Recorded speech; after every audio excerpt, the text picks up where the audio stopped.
Hola, buenas noches, bienvenidos, bienvenidas y bienvenides a esta que es la última mesa del conversatorio, del ciclo conversatorio Repensando el Islam en el mundo contemporáneo. Y pues hoy tenemos una sesión que es muy interesante sobre un tema que es muy controversial, pero que llama mucho la atención y que está en boga de muchas personas ahora a partir de lo que se está viviendo en el Mundial de Qatar, que ha habido muchas conversaciones al respecto sobre los países árabes y eso se extiende hacia el Islam y su posicionamiento hacia la diversidad sexual.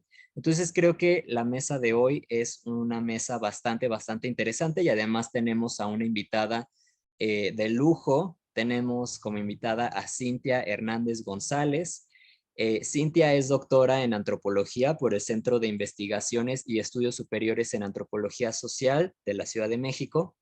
Es maestra en antropología por el Instituto de Investigaciones Antropológicas de la Universidad Nacional Autónoma de México y licenciada en etnohistoria por la Escuela Nacional de Antropología e Historia. En su más reciente investigación analizó las formas en que podrían descolonializarse los cuerpos, los géneros y las sexualidades de las y los latinomusulmanes migrantes en Los Ángeles, California. Desde hace 17 años realiza investigaciones sobre la musulmanidad.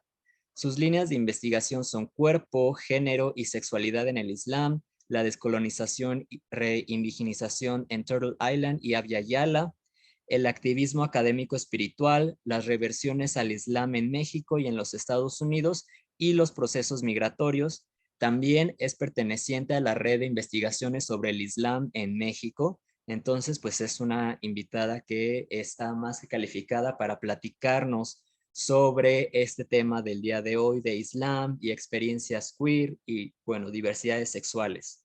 Muchas gracias, Cintia, por acompañarnos el día de hoy.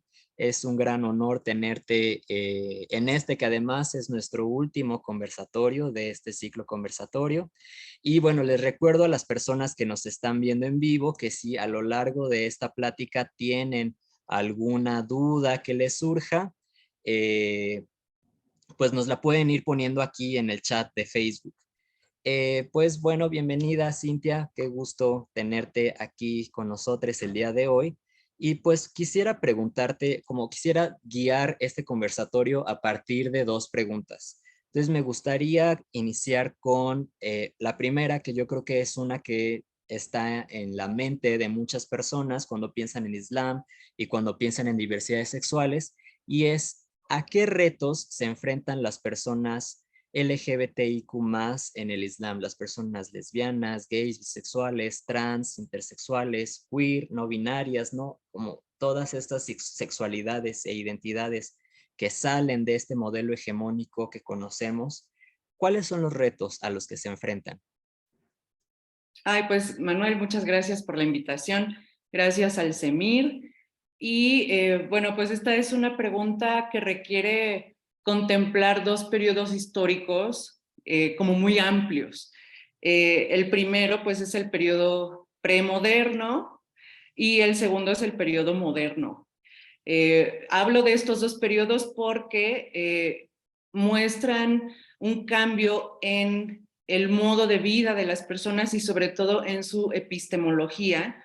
Y entonces en las tierras de mayoría musulmana vemos que en tiempos premodernos, o sea, antes de que llegara la población europea al norte de África, a los países del Golfo, a las tierras musulmanas en general, la concepción del cuerpo, del género y de la sexualidad es muy distinta a cómo la podemos percibir hoy, debido a que, pues, por la modernidad y posmodernidad se fueron construyendo estas categorías como el género y se empezó a dividir entre hombres y mujeres que tenían que ser masculinos y femeninos respectivamente, y entonces eso choca un poco con el tipo de identidades que encontramos hoy como la lesbiana, gay, bisexual, transexual, intersex, queer, no binaria, etcétera, etcétera, ¿no?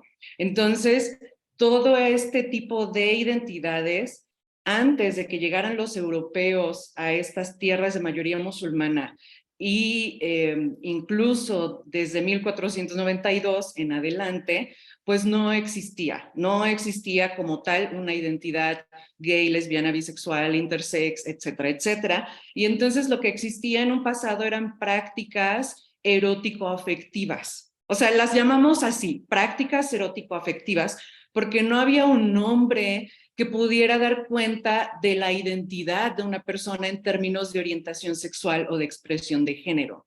Entonces, si bien el Corán explica más o menos cómo tienen que realizarse ciertas cosas de tipo legal, como los matrimonios, las herencias y otro tipo de procesos que están generizados, en las sociedades de mayoría musulmana existía una gran diversidad de prácticas.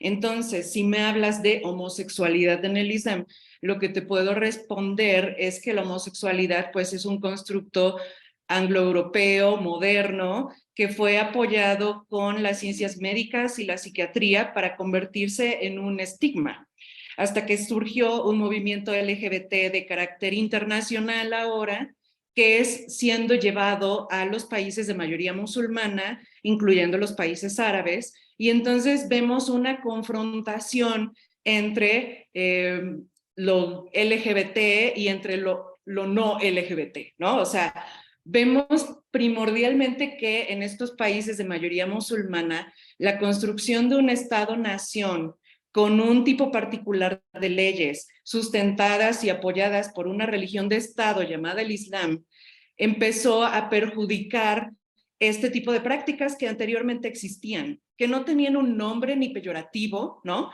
E incluso antes de que surgieran estas identidades LGBT, TIQ, etcétera, las prácticas erótico-afectivas entre personas del mismo sexo y género o del mismo género no eran penalizadas como lo vemos ahora en estos países musulmanes, ¿no? Sabemos que en los países musulmanes hay ciertas penalizaciones que incluyen ciertos actos muy violentos, ¿no? Además del encarcelamiento, y incluso el Human Rights Watch ha puesto una lista, ¿no?, de cosas que han sucedido en Qatar desde antes de que empezara el Mundial respecto a las identidades LGBTI más, etcétera, ¿no? Pero eso antes no sucedía, digamos que en los tiempos premodernos, o sea, antes de que llegaran las sociedades europeas y se cambiara el sistema penal y se introdujera la moral victoriana, etcétera, etcétera, lo que dicen los juristas en todo el gran periodo islámico, que es desde el siglo VII en adelante, hasta que llegaran los europeos en el siglo XIX, pues era muy variado, ¿no? No había una construcción de la homosexualidad, ni de la bisexualidad, ni del lesbianismo, ni de ningún tipo de prácticas en tanto identidades. Entonces eran prácticas que se preguntaban si acaso eran lícitas o ilícitas en un sentido religioso, ¿no? Y los juristas islámicos nunca llegaron a un consenso respecto a si la supuesta homosexualidad en el Islam y otro tipo de prácticas sexuales tenía que ser penada. Y entonces también legalmente lo que existía era esta estructura en donde la persona que decía que tal persona había cometido una práctica sexual bueno, con una persona de su mismo sexo o género, entonces tenía que llevar a unos testigos, ¿no? A 4 testigos para entonces que esa persona no fuera castigada por difamación. Pero bueno, sabemos que hay corrupción en todos lados. Sin embargo, los reportes de los juristas no han logrado decir como el número de personas que eran penalizadas por cualquier tipo de práctica erótico-afectiva entre personas del mismo sexo género antes de la llegada de los europeos. Ahora lo que encontramos es una violencia epistémica en esas tierras. Y es violencia epistémica porque está un movimiento gay internacional que busca llevar los derechos humanos a todas las personas que se identifican como gay, lesbianas, bisexual, etcétera, etcétera. Y este tipo de dinámica, ¿no?, imperialista, liberal, progresista, ¿no?, claro que también busca ser respondida con el Estado-nación y su sistema jurídico de los países de mayoría musulmana. Entonces lo que vemos es ahí un encuentro epistémico, ¿no? Porque en un principio no había una noción de homosexual en tanto movimiento LGBT, no había un activismo en esos tipos, y por eso muchas personas de las tierras de mayoría musulmana dicen que el movimiento LGBTIQ+, es una importación europea, y que entonces es una forma de atacar a las personas musulmanas en sus propias tierras. Tienen razón en una parte, ¿no? Porque el gobierno de Estados Unidos, a través de su ejército y de los demás países del norte global, Europa, Francia, digo, del mundo europeo, ¿no? Francia, Inglaterra, etcétera, etcétera, llevan sus tropas a estos lugares para, con una bandera feminista y también progresista y medio LGBTera, llevar a las mujeres libertades, a las mujeres sumisas libertades, y a los hombres gay y en general a las personas LGBT, etcétera, etcétera, les llevan esta forma como de empoderamiento para que puedan defenderse de los hombres musulmanes homofóbicos, ¿no? Entonces lo que vemos ahí son muchas cosas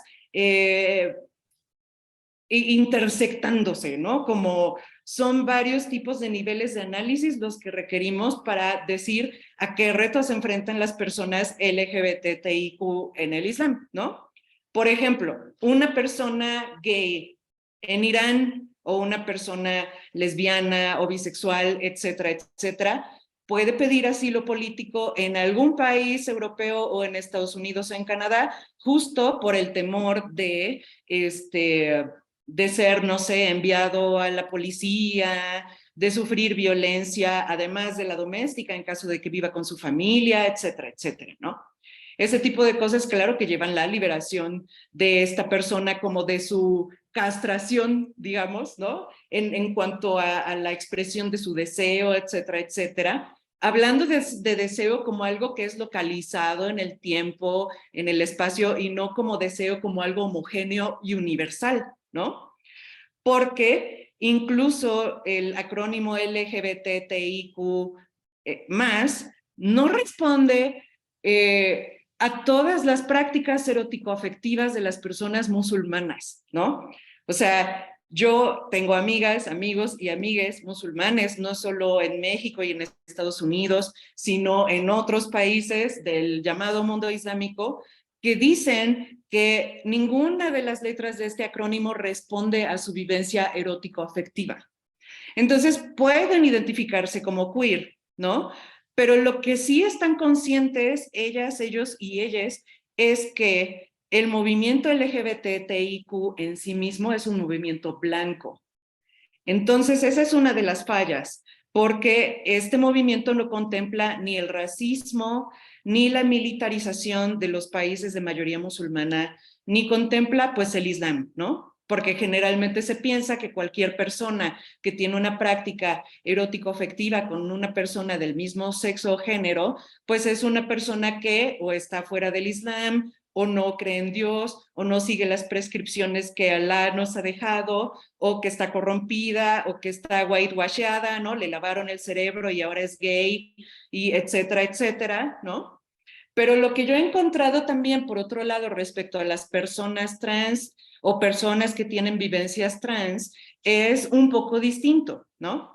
En Estados Unidos, cuando estaba realizando mi trabajo de campo en Los Ángeles, California, una de mis colaboradoras etnográficas me dijo que era mucho más fácil asumirse como una mujer trans que como una persona lesbiana o gay, etcétera. Claro, ella sin decir que era pues quizá una persona bisexual, ¿no? O que era una persona que quizá era asexual, ¿no? O sea, pero era inevitable dentro de las mezquitas donde la llegué a ver, que no tenía ese passing, ¿no? O esa supuesta cualidad de una mujer trans de pasar como una mujer cis en las mezquitas, ¿no? Entonces ella me decía que cuando llegó a una de las mezquitas en Los Ángeles y fue a explicarle al líder de la comunidad que dirigía las oraciones que ella era una mujer trans. El líder religioso no le dijo nada de que estaba cometiendo ningún pecado. Al contrario, o sea, le dijo, bueno, si es así como Alá te creó y así es tu certeza, ¿no? Pues vete a orar con las demás mujeres, ¿no? Y entonces ella lo que me contó también era que muchas de sus hermanas, porque ella empezó a transicionar al mismo tiempo en que encontró el Islam. Y estamos hablando de una mujer blanca que creció dentro de una familia latina en los Estados Unidos, ¿no? Ahora les voy a hablar de otro caso o de otros casos, pero hay que poner como el panorama, ¿no? En varias latitudes. Entonces, las hermanas de esta hermana le daban ropa, ¿no? Le enseñaban a hacer la oración y ella se sintió muy aceptada en algunos lugares, no en todos, en los Estados Unidos, y eso que en los Estados Unidos es el primer campañador del movimiento LGBTI, ¿no? Cuando es al mismo tiempo el peor, ¿no? Al momento de ofrecer supuestas garantías, etcétera, etcétera, ¿no?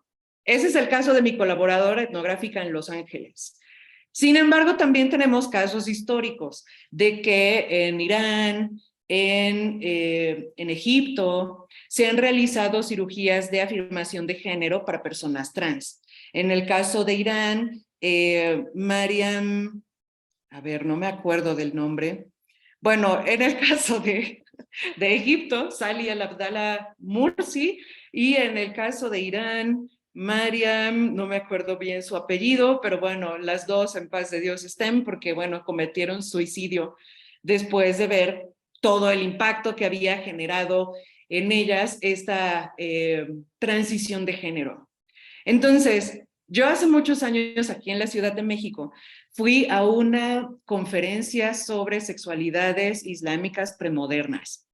Entonces, la ponente, que era una mujer pakistaní, nos dijo que bienvenidos al mundo musulmán porque se pueden vivir prácticas erótico-afectivas otras sin que haya como la castración gubernamental, etcétera, etcétera, ¿no?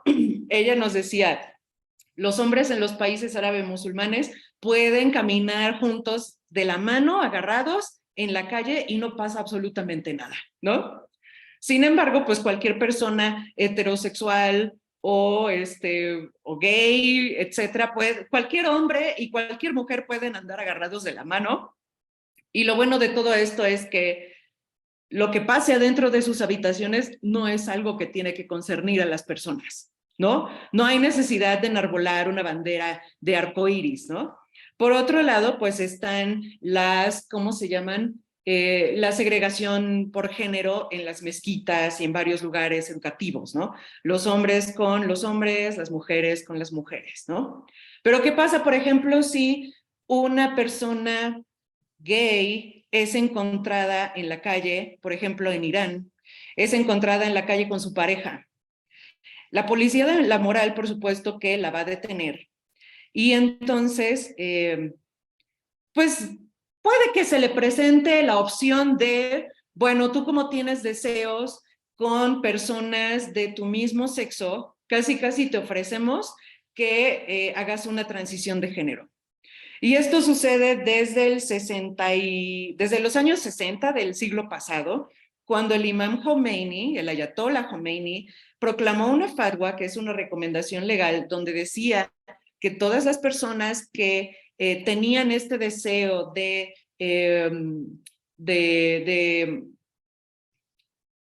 de transicionar a otro género podrían hacerlo siempre y cuando fuera, digamos, como un sentimiento natural, fuera algo que no fuera coercionado, etcétera, ¿no? Pero entonces en sociedades como Irán, ahorita voy a hablar de otras sociedades, ¿no? En sociedades como Irán lo que sucede es que una práctica erótico-afectiva nombrada como orientación sexual es cambiada, ¿no? O interpretada como un hecho que lleva a la transición de género. Y entonces, por ejemplo, hay muchas personas en Irán que han tenido esta situación encima, ¿no? De si no cambias tu orientación sexual, pues al menos lo mejor que puedes hacer es transicionar de género para que así no cometas pues ningún acto de homosexualidad, ¿no? Con todo y que nadie va a saber qué es lo que pasa dentro de tu casa, y si rentas un lugar con una persona de tu mismo sexo género y eres gay o lesbiana o queer, etcétera, etcétera, no va a haber gran problema, porque el problema en estas sociedades de mayoría musulmana es cuando una persona cis, bueno, un hombre y una mujer cis quieren irse a rentar un lugar como roommates, ¿no? O sea, si están casados, pues claro que pueden vivir juntos, ¿no? Pero si no están casados, la cohabitación entre hombre y mujer de mayoría de edad en un lugar, pues a solas, sin que medie en la relación alguna persona que, o sea, en realidad eso es algo muy, muy poco llevado a la práctica, ¿no? Es más dificultoso establecer una relación con tu sexo opuesto o con el género opuesto si eres una persona heterosexual, así eres una persona gay o lesbiana, por ejemplo, o bisexual, pero cohabitas con una persona de tu mismo sexo género, ¿no? Pero, por ejemplo, ¿qué pasa en Egipto? En Egipto, Salih al-Abdallah Mursi, que fue esta mujer trans, fue muy castigada por el Estado-Nación egipcio, ¿no? Porque en los años 80, el imam al-Tantawi, que era el máximo líder religioso de Egipto, proclamó una fatwa, una recomendación legal, diciendo que estaba prohibido cualquier tipo de cirugía de asignación, de reafirmación, perdón, de género.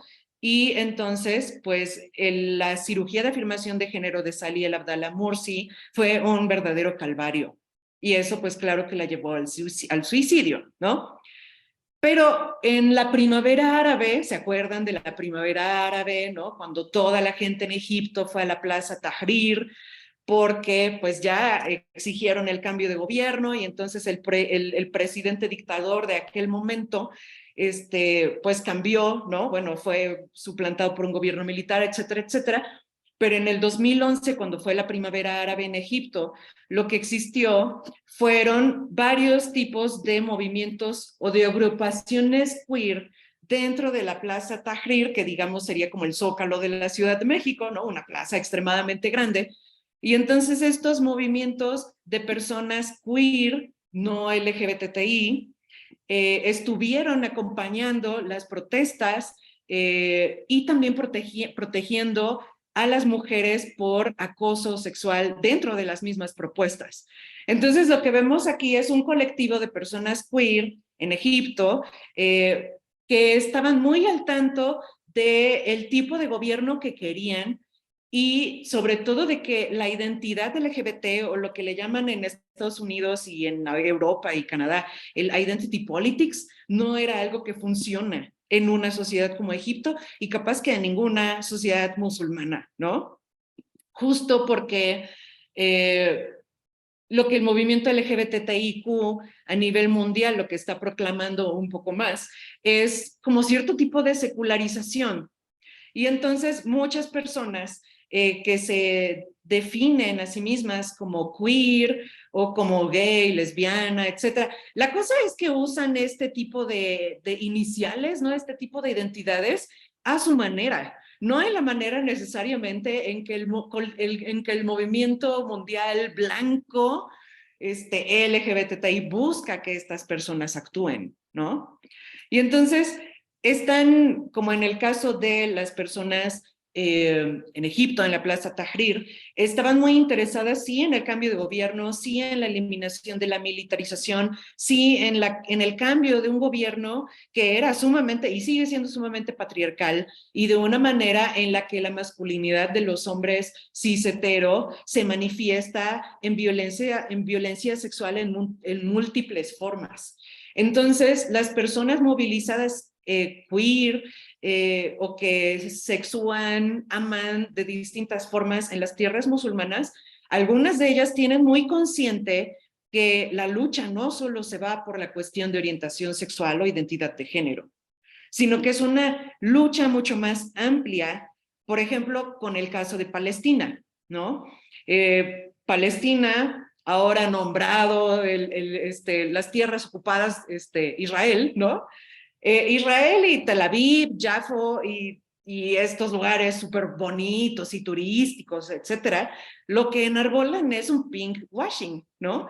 Es nosotros estamos aquí bien seguros, todos que somos bien queers, estamos bien seguros, segures, acá en Tel Aviv, Yafo, ¿no? O en llamado Israel, y entonces llaman a la gente palestina, queer, LGBTI, a que también se sume a sus movimientos, pero lo primero que están negando estas personas queer, arcoiriescas en Israel, por ejemplo, lo primero que están negando es la ocupación que está sucediendo en Palestina, ¿no? Lo mismo pasa en Estados Unidos y en Europa, pero principalmente en Estados Unidos, porque es así quien lleva el mando del movimiento. Es como todas estas preocupaciones en el mundo respecto a los derechos humanos de la gente queer o que se identifique de otras formas en estas tierras de mayoría musulmana, cuando no están poniendo atención a la forma en que el ejército mata a esas personas, a la forma en que el propio ejército también se aprovecha de las identidades queer de la gente estadounidense para llevarlas, para que no sufran esta pipeline de ser queers o LGBTIQ y ser homeless, ¿no? Y de vivir en la calle justo porque les expulsan de sus casas justo por su orientación e identidad de género. Entonces también el ejército se aprovecha de eso porque una de las maneras seguras para vivir en los Estados Unidos es mediante el ejército. Y terminan siendo personas que colaboran en el asesinato de otras personas, ¿no? Otro de los retos a los que se enfrentan las personas LGBTIQ en el Islam es la islamofobia, que es algo muy lógico, muy patente, muy velado también, porque mucho del Islam es mal interpretado, ¿no? Bueno, de eso también tiene la culpa las interpretaciones autoritarias de los hombres súper patriarcales, cis heteronormativos, ¿no? O sea, estamos hablando de que la sociedad, bueno, las sociedades a las que llegó el Islam, bueno, digamos, la Arabia Saudita del siglo VII, a la que llegó el mensaje revelado, ¿no? Pues era una sociedad patriarcal y falocéntrica. Y así muchas demás sociedades que ahora tienen una mayoría musulmana. Entonces, esta situación de desniveles entre hombres y mujeres y personas de otros géneros, ¿no? Se agudizó todavía más con la entrada de este patriarcado blanco supuestamente universal. Y entonces eso afecta definitivamente las relaciones familiares, las relaciones sociales, la fe incluso de las personas, porque claro que llegan a pensar que están actuando erróneamente si siguen su deseo, o sea, su auténtica también disposición, que bueno, esa puede ser una cuestión, ¿no? Se nace o se hace, ¿no? Pero digamos que de todas las maneras hay como proyectiles ahí, y por eso es que la lucha de estas personas es mucho más precisa en algunos casos, porque no es nada más la identidad o la orientación sexual, sino es un Estado-nación, un sistema moderno colonial binario, cis heteropatriarcal, que además es racista y además la islamofobia, ¿no? Porque hay islamofobia internalizada dentro de las personas musulmanas, porque también existe este deseo de sí conectarse con Dios, de seguir las prescripciones y seguir las interpretaciones limitadas de los hombres que llevan a cabo la interpretación del Corán, ¿no? Y de toda la tradición islámica en general, ¿no? Cuando los juristas en la época medieval islámica no fueron así nunca. O sea, lo que vemos es una violencia epistémica que está combinada con otros tipos de procesos que también son violencia epistémica, ¿no? Porque es la clase, la raza, la tradición sagrada, bueno, la islamofobia, etcétera, etcétera. Entonces yo creo que eso es algo que estamos viendo justo con el Mundial de Qatar, pero luego podemos, si quieres, hablar sobre el tema. Sí, muchas gracias y bueno, es muy interesante todo lo que nos comentas y justamente nos permite ver cómo hay una diversidad, una gran diversidad simplemente en las diferentes formas del Islam bueno, que no es lo mismo, por ejemplo, en la península arábiga que en Irán, que en Egipto, que en diferentes países de mayoría islámica, a el Islam como se vive en Estados Unidos o como se vive en Latinoamérica o como se vive en Europa, ¿no? En donde están rodeados y rodeadas pues ya de el mundo occidental como tal, ¿no?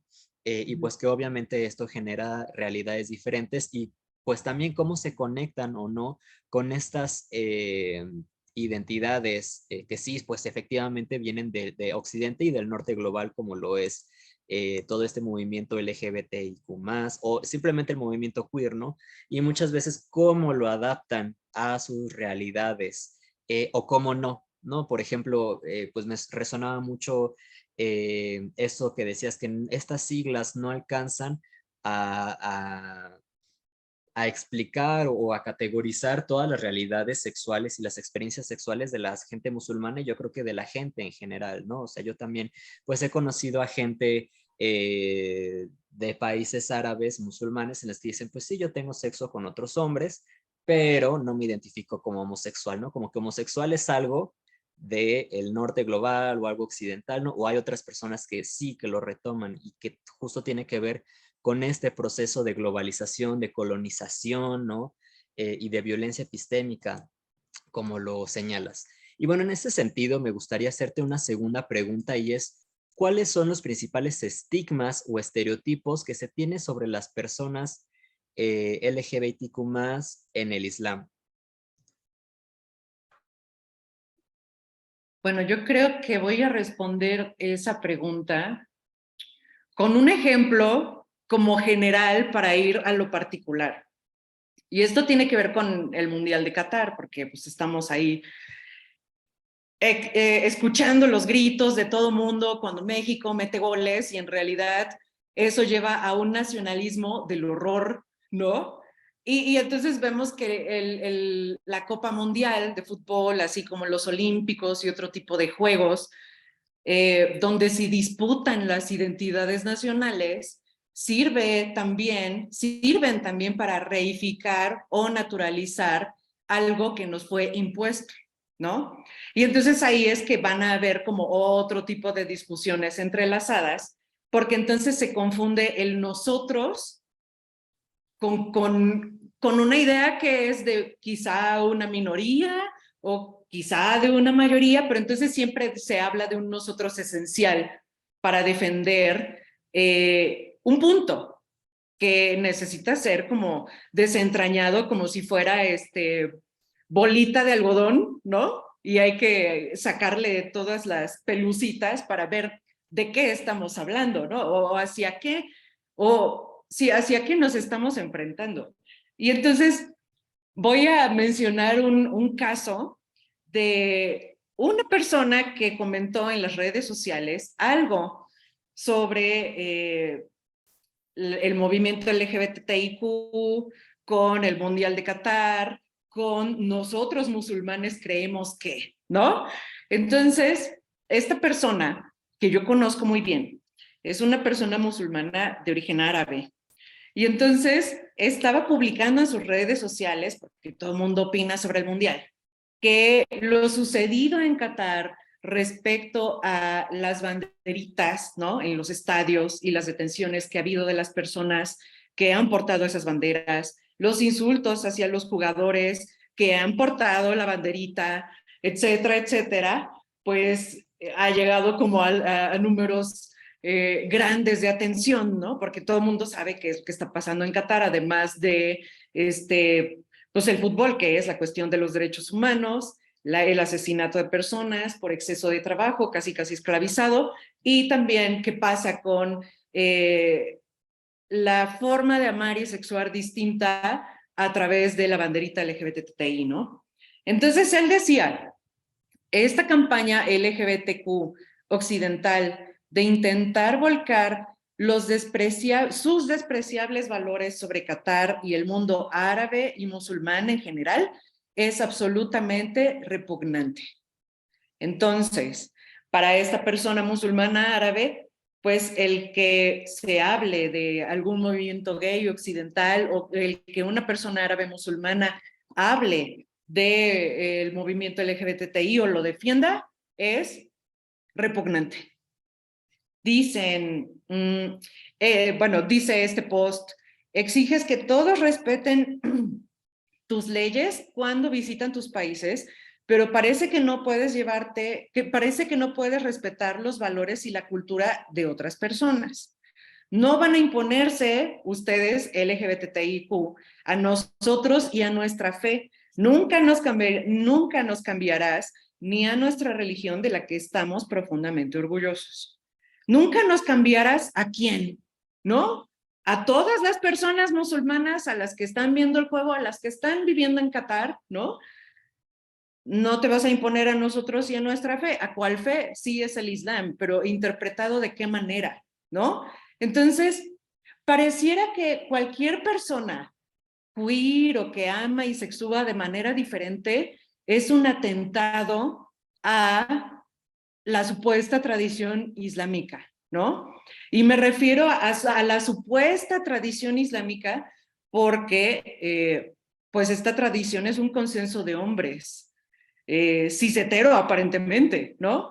O sea, es un consenso pues, que también ha llevado al encumbramiento pues, de un sistema patriarcal que luego se colonizó, modernizó, etcétera, etcétera, y lo encontramos ahora de esa manera. Entonces, una persona, de acuerdo a lo que puso este amigo árabe musulmán, una persona que busca responder, digamos, a la forma establecida cis heteronormada de vivir la sexualidad y el amor, es un atentado, pero no nada más a la sociedad árabo-musulmana o musulmana, no es nada más un atentado al Estado-nación, sino que es un atentado hacia casi lo que el profeta dijo, ¿no? Cuando en realidad sabemos que mucho de esto son interpretaciones, ¿no? O sea, bueno, el profeta claro que dijo muchas cosas y en el Corán nunca se dice que la homosexualidad está prohibida, es más, la cuestión de Adán y Eva como supuestos ahí, hombre y mujer primordial, está discutida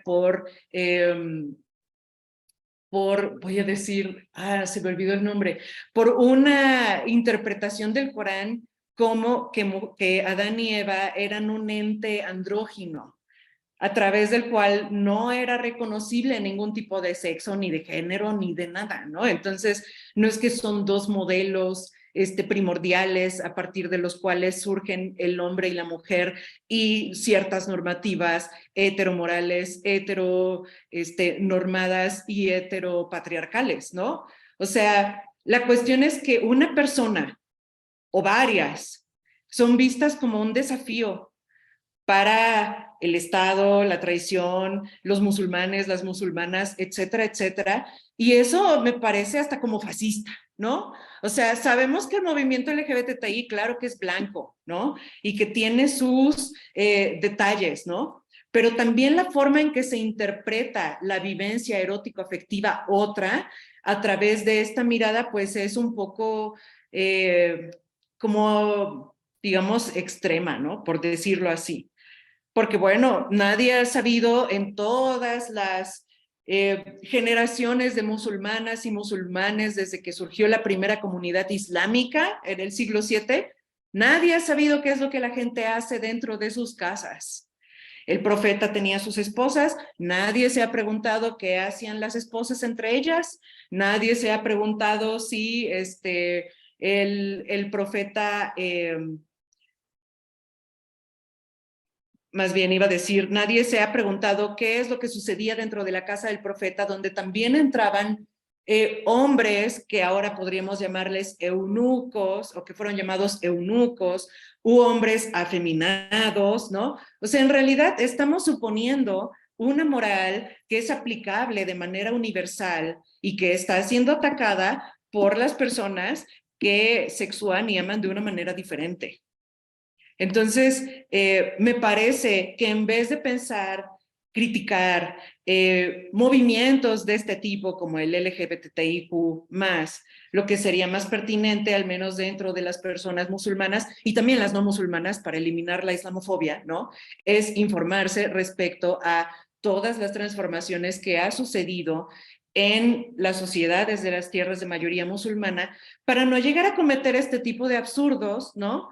Donde ponemos al Estado-nación, donde ponemos pues una moral que parece ser universal, pero que sabemos que no es aplicable, y no lo digo por la moral en el sentido de que no hay moral y no hay ética, etcétera, etcétera, sino porque pues el sistema cis heteropatriarcal a veces pasa de largo en la vida de muchas personas, ¿no?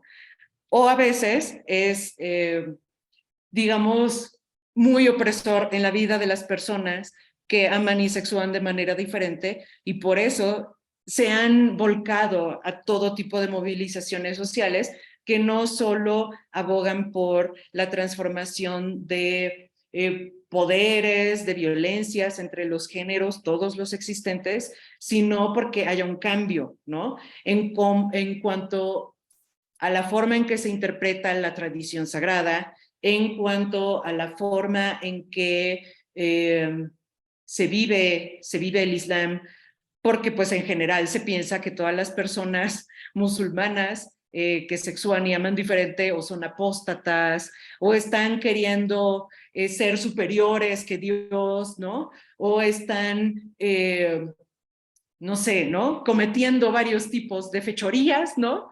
Cuando en realidad, pues el Islam lo que siempre ha proclamado, ¿no? Es pues la compasión, la misericordia, la justicia, ¿no? Y también la liberación de las personas, ¿no? Y una parte de liberar a todas las personas es conociéndose una a sí misma, a sí mismo, y conociendo también qué es lo que dice tu tradición sagrada, más allá de lo que un líder o líder religiosa está diciendo al respecto. Pues es muy interesante todo lo que nos planteas y justo regreso, ¿no? Como a esta variedad de posicionamientos dentro de lo gigantesco que es el Islam, las millones de personas que practican el Islam.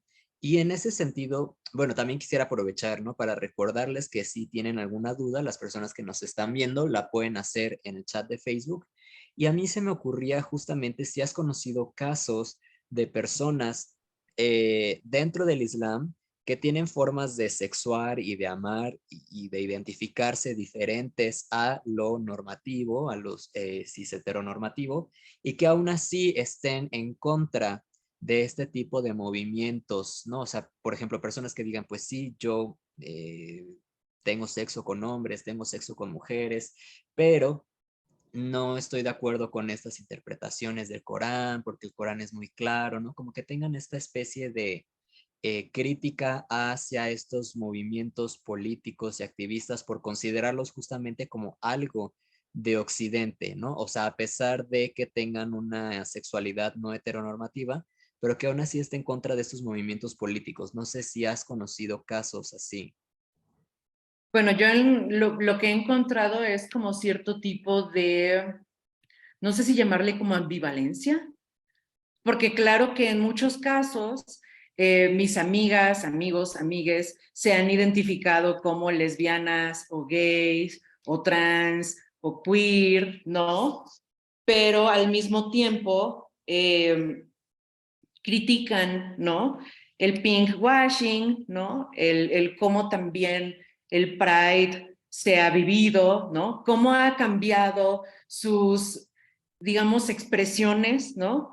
Cómo también se ha construido esta idea de los derechos respecto al matrimonio gay, por ejemplo, ¿no? Y entonces se naturaliza una familia nuclear donde hay papá, papá, niñes, mamá, mamá, niñes, ¿no? O sea, claro que comprenden que ese pues es un derecho en realidad, ¿no? Y que muchas veces una persona en esta sociedad como la nuestra tiene que aprovecharse del Estado, ¿no? Y entonces, bueno, si nos das esa garantía, va, ¿no? Pero también lo que han llegado a reconocer es que no necesariamente esa es una forma para vivir la identidad o para mostrarla, ¿no? La identidad, u orientación sexual o identidad de género de esa forma, ¿no?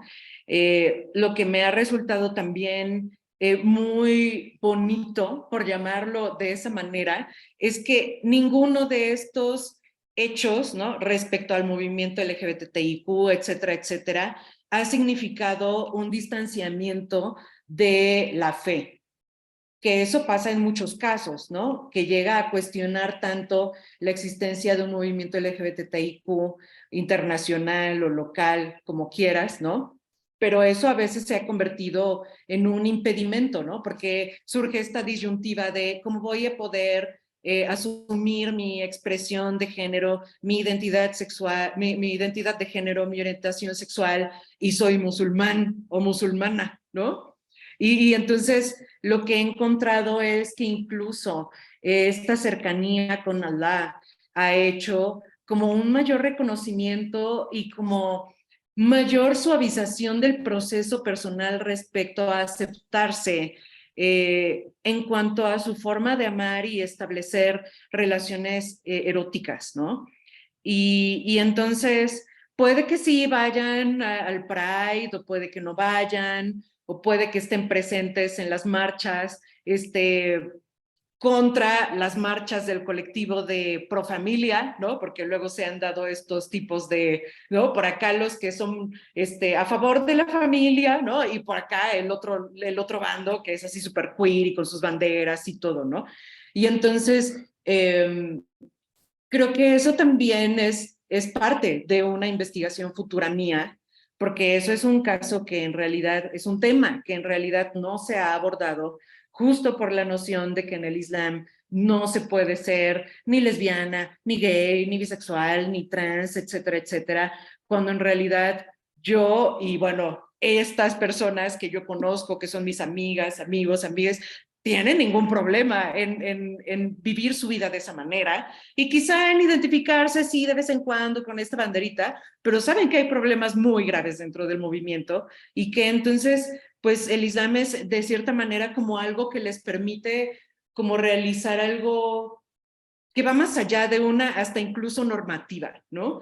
Porque el tener una banderita, etcétera, etcétera, se vuelve normativo y entonces por eso el tener una práctica espiritual se vuelve de suma importancia.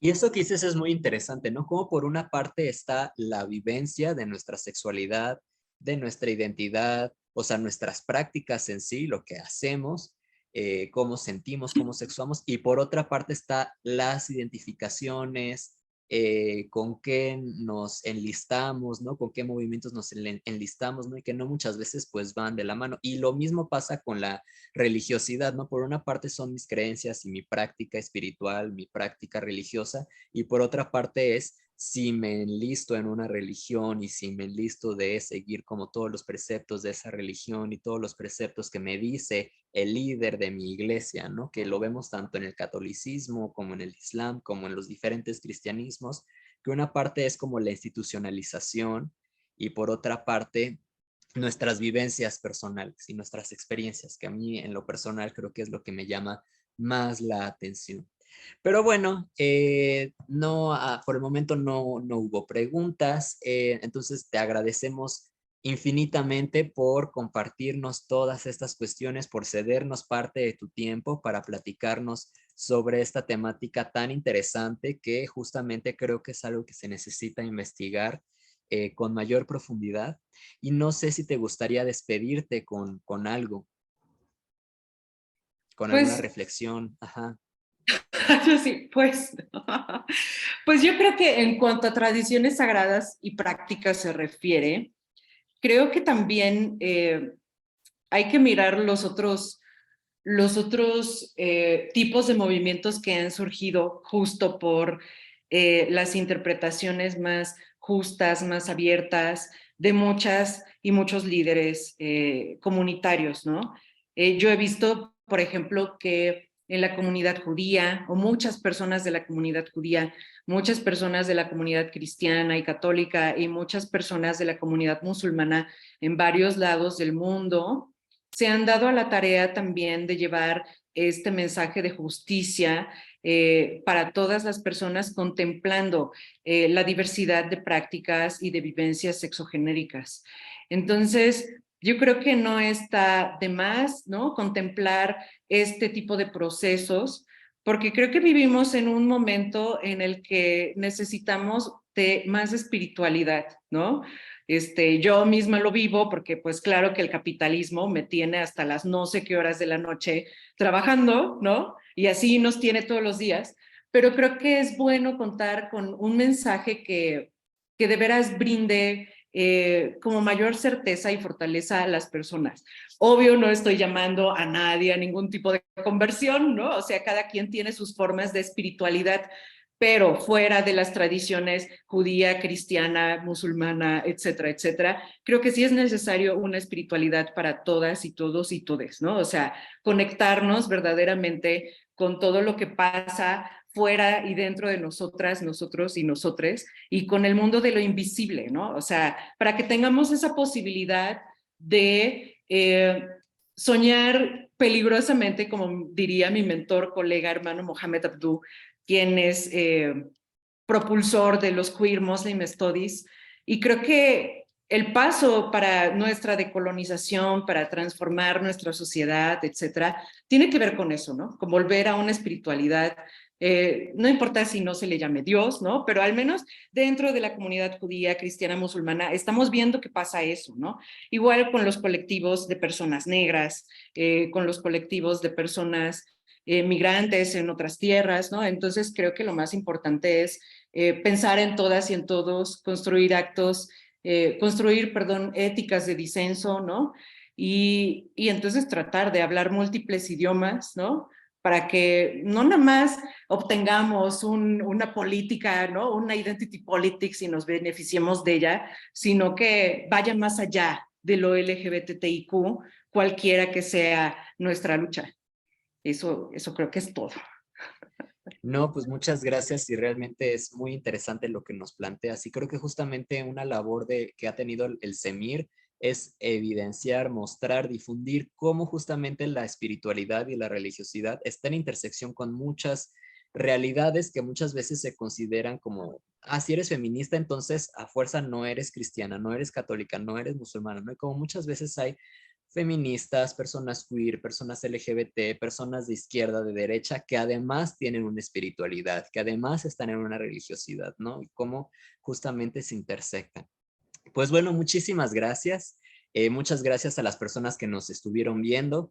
Que tengan una bonita noche. Muchas gracias por acompañarnos en este ciclo conversatorio sobre el Islam. El día de hoy cerramos. Esperen el nuevo conversatorio que ya será el próximo año. Y pues les agradecemos infinitamente. Muchas gracias y que tengan una buena noche. Hasta luego. Chao.